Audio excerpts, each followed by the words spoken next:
naman pala. Sa umpisa kasi nakakainis ka eh. Mga klase rin naman talaga yung honesty mo, Ben, no? Hindi, be. Jasmine ang name ko, hindi, be. Sige, Be. Hindi nga, be. Jasmine. Jasmine, Be. Tita, ang galing naman po ng discipline ninyo. Sexy ka na po. I know, right? Thank you. Tita, hindi ka sexy. Mas malaki ka ngayon kaysa na nag-attend ka ng debut ko. Ang cute-cute mo. Cute, not sexy.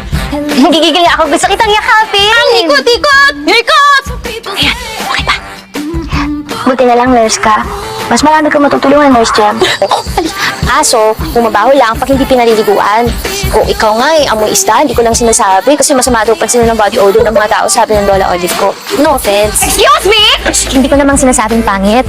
Ngayon lang talaga ako nakakita ng pigmata na mukhang pamaypay. Bakla ka?